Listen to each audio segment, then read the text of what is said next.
नमस्कार. नवरात्र सुरू झाल्यापासून सगळीकडे देवीची पूजेची लगबग चालू आहे. आता ह्याच नवरात्रामध्ये सुरू होत आहे लवकरच कन्यापूजन. पण बहुतांश बायकांना हे माहीत नाही की नक्की हे कन्यापूजन कुणाचे करावे, कसे करावे आणि कोण करतं. मी मागच्या गेल्या 6 वर्षापासून कन्यापूजन करते. माझ्या थोडंसं निदर्शनात असं आलं की काही 15 वर्षाच्या मुलींचेही कन्यापूजन करताय. तर मला जेवढी माहिती आहे आणि शास्त्रानुसार जे योग्य आहे आज तुमच्यापर्यंत पोहोचावं असं मला वाटलं. आता कन्यापूजन कोणत्या वयोगटातून कोणत्या वयोगटापर्यंत करावे आणि का त्याच पर्टिक्युलर वयोगटात करावे हेही मी तुम्हाला सांगते. सगळ्यात पहिले वयोगट येतो, पहिलं वयोगट वर्ष वय. या वर्षाच्या म्हणजे पहिल्या वर्षाच्या मुलींना कुमारिका म्हणतात, कारण की यांचं कन्यापूजन केल्यामुळे घरातलं दुःख दरिद्री पूर्णपणे नष्ट होतं. त्यानंतरचा वयोगट येतो 2 ते 3 वर्ष.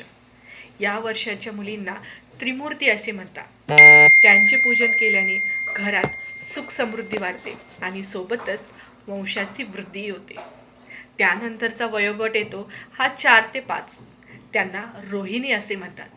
त्यांच्या वयोगटाच्या मुलींना पूजन केल्याने घरातली रोगराई ही पूर्णपणे नष्ट होते. आणि त्यानंतरचा वयोगट येतो हे 5 ते 6 वर्षाचे. त्यांना कलिका असे म्हणतात. त्यांची पूजा केल्यानंतर शत्रूंचाही नाश होतो. तर वयोगट 7 ते 8 या वयोगटातल्या मुलींना शंभवी म्हणतात आणि यांच्यामुळे लाभ होतो तो कोर्ट कचेरीपासून लवकर सुटका मिळते. वयोगट 1 ते 8 या कुमारिकांचे तुम्ही नक्कीच कन्यापूजन करावे आणि कन्यापूजन करताना त्यांना थोडासा भोग, थोड्याशा भेटवस्तू आणि त्यांचे पाय धुणे हा एक मुख्यतः त्यातला असणारा प्रकार, जेणेकरून या सगळ्या केलेल्या सेवांचा आपल्याला लाभ होईल. तर कन्यापूजनाचे खरे महत्त्व शास्त्रानुसार हेच आहे की वयोगट 1 ते 8 या कुमारिकांचेच का केले जाते आणि त्यांच्या मागचे लाभ. भेटू परत नवीन ब्लॉगसहित नवीन वेळेवर. सगळ्यांना नवरात्रीच्या हार्दिक शुभेच्छा.